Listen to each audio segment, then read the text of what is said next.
môžeme dole.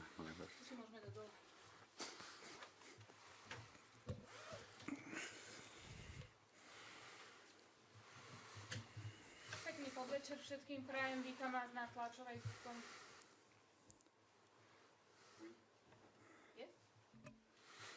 Pekný podvečer všetkým prajem, vítam vás na tlačovej konferencii slovenskej futbalovej reprezentácie pred úvodným zápasom na Európskom šampionáte, v ktorom sa slovenskí Sokoli stretnú s Poľskom. Dovolte mi, aby som medzi vami privítala trénera slovenských futbalistov, pána Štefana Tarkoviča. Pekný deň prajem. A Mareka Hamšika, kapitána mužstva. Dobrý deň. Poprosila by som najskôr otázky pre Mareka Hamšika, aby sa mohli ísť pripravovať na tréning. Nech sa páči, Dominika. Domi.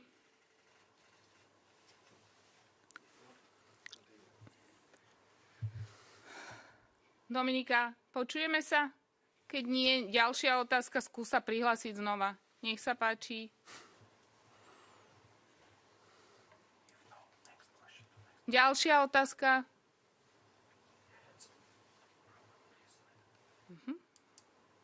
Miro, Antol, počujeme sa?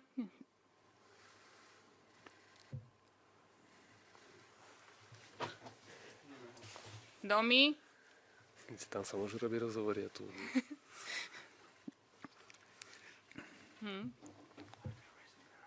Yes.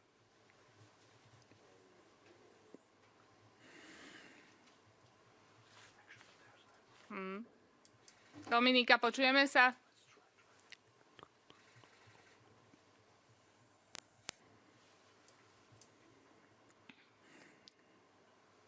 Počujeme sa? Doesn't work. Try Miro. Okay. Yes. Let's try once again. Dominika.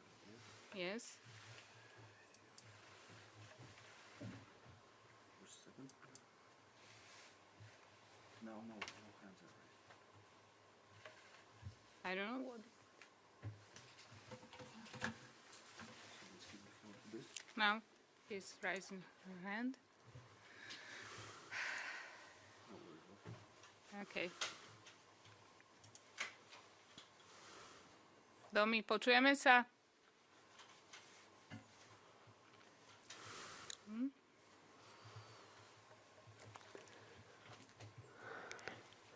Simply, we are not receiving a signal from that side. Okay.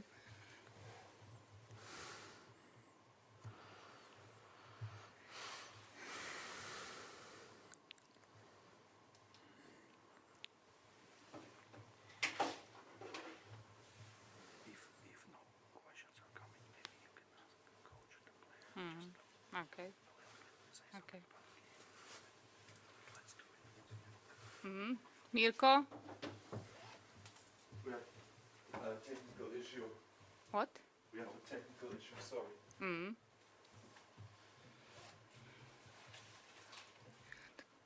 Mohla by som poprosiť za trénera, ako vidí to zajtrajšie stretnutie, s čím do ňoho slovenskí futbalisti pôjdu, aby sme nezdržiavali. Tak asi skôr na Mareka sa spýta, alebo sa potrebuje pripraviť na tréning a potom. Dobre, tak Marek, to isté na teba.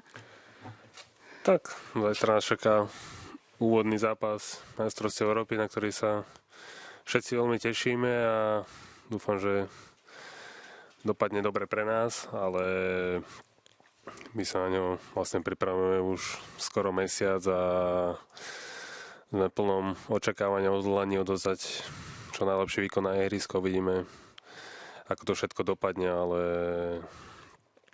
všetci sa na ňo veľmi tešíme. V čom vidíš najväčšiu silu poľského mužstva? Ja vidím. Ja som si skúšala aj s nimi normálne spojenie. Čakaj, už je tam Marek. Počujeme. A ideálne by bolo, keby to vedelo zostať tu. Počkaj, takto som sa prihlásila. Dobre.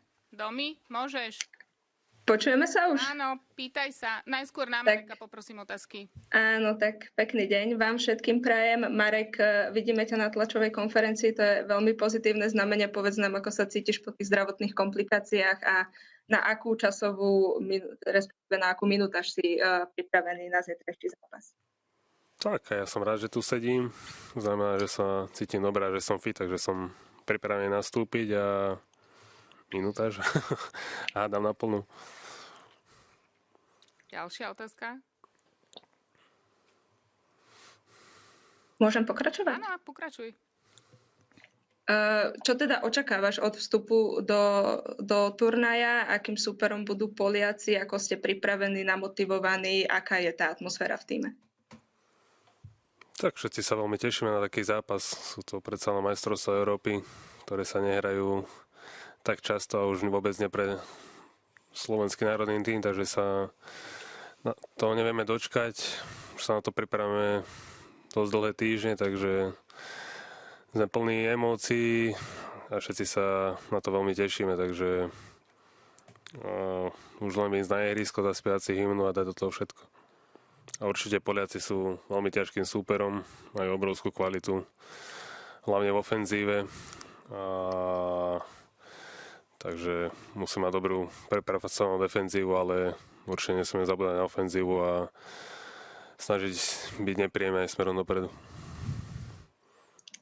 Hovoril si o sile najmä v ofenzíve, ale chýbajú im dve ofenzívne SA, Milik a Piontek. Aj toto vo vašom týme rezonuje?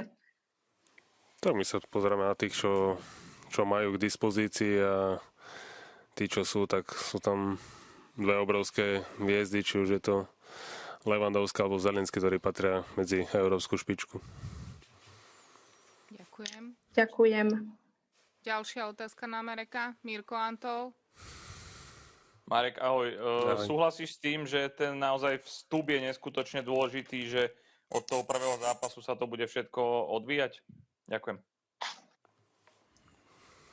Tak, určite veľmi dôležitý, ale nemusí sa to odvíjať iba od neho, od výsledku, ale vieme, že je dôležité a chceli by sme vykročiť tým správnym krokom, získať body, ale ako hovorím, to človek nikdy nevie a to sa ukáže až na ihrisku, ako to všetko dopadne.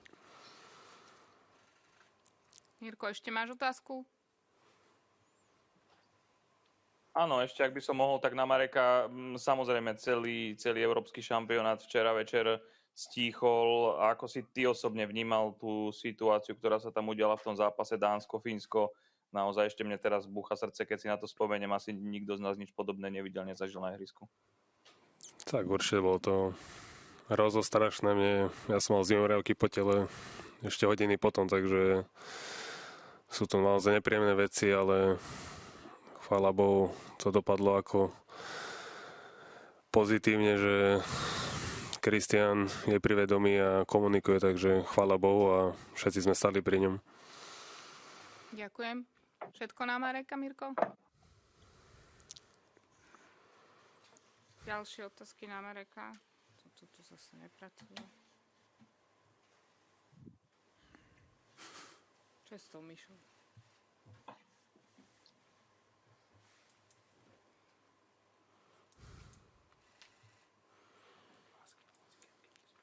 Steve,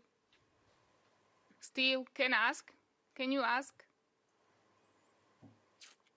Keď už nie sú otázky na Mareka, ďakujem veľmi pekne, že sa ísť pripraviť na tréning. Nech sa páči, otázky na trénera. Mirko, máš? Áno, môžem, samozrejme. Pán tréner, pekný podvečer. Marek už samozrejme niečo naznačil, že on je fit. Ako by ste teda zhrnuli tú zdravotnú stránku mužstva tesne pred zápasom tých 24 hodín a aká je teda nálada, či už u vás osobne alebo celkovo v tíme, ako by ste ju opísali? Ďakujem. Bolo to už povedané, majstrovstvá Európy, hlavne začiatok, je niečo pre nás veľkolepé, niečo, na čo sa pripravujeme dlhodobo a samozrejme zajtra to vypukne, vyústi. Mám už taký trošku pocit, že hráči sú aj trošku nedočkaví, jemne nervózni, v dobrom napätí, lebo by už chceli začať čím skôr a ja som veľmi rád, že po včerajšom PCR testovaní máme všetkých hráčov a všetkých členov realizačného týmu negatívnych a Takisto som rád, že môžem konštatovať, že okrem Ivana Šranca je všetkých alebo ostatných 22 hráčov plus traja brankári do pola pripravených, podľa mňa dobre nastavených, namotivovaných a ja verím, že zajtra v zápase to ukážeme. Ďakujem. Máš, Mirko, ešte otázky? Áno, môžem, samozrejme.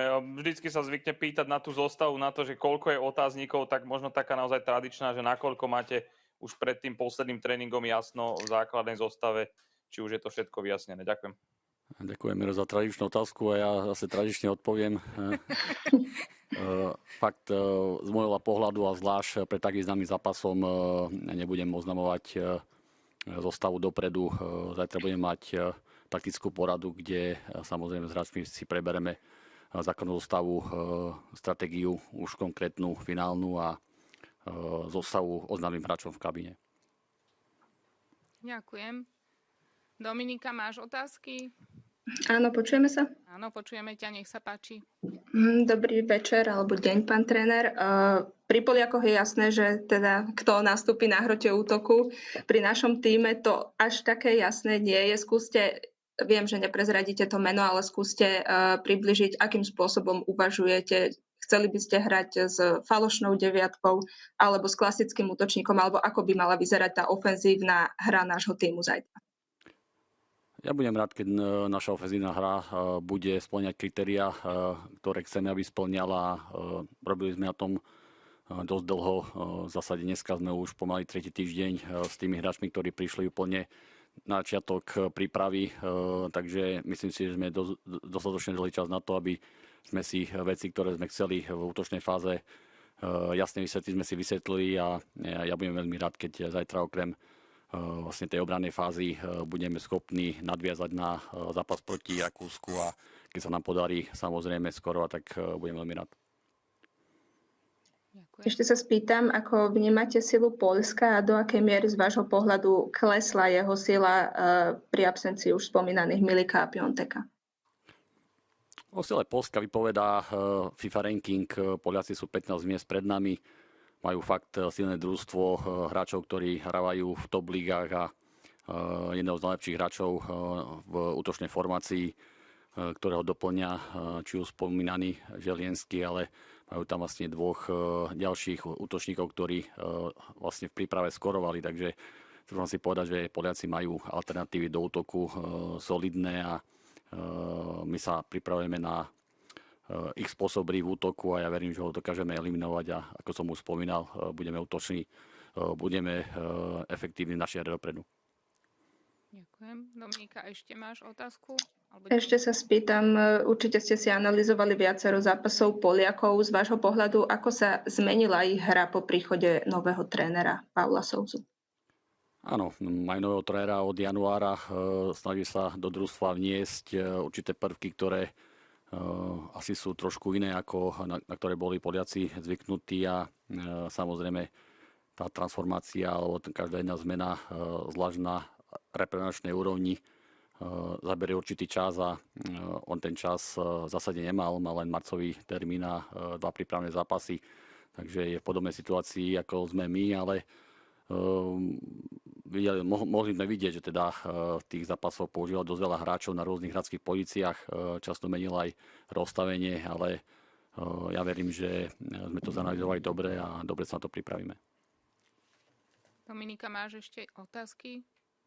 Ešte jednu poslednú položím. Keď si spomeniete, ako ste sa cítili pred 5 rokmi, deň pred prvým zápasom na Európskom šampionáte v pozícii asistenta a porovnáte to s tým, čo prežívate teraz deň pred zápasom, ako by ste to vy vyhodnotili a ako by ste to teda porovnali? Tak tam je rozdiel zodpovednosti. Vtedy som bol s Janom Kozákom ako asistent trénera, dneska som v pozícii hlavného trénera a tá zodpovednosť či už za zostavu a za výsledky a vôbec za pôsobenie reprezentácie je momentálne na mne, takže samozrejme, že ten pocit zodpovednosti je iný, ako bol vtedy. A na druhej strane, keď sa o to odosobním a dám to do takej emocionálnej roviny, tak takisto, jak som sa cítil byť hrdým Slovákom predtým, sa cítim byť aj teraz a ja budem veľmi rád, keď zajtra na ihrisku našim fanúšikom, ktorí nám fandia a držia palce, aj keď teda sme dávaní do pozície outsidera, nám pomôžu to pozitívnou energiou. Ja verím, že aj nejaký prídu na štadión a že im urobím radosť. Ďakujem pekne. Ďalšie otázky?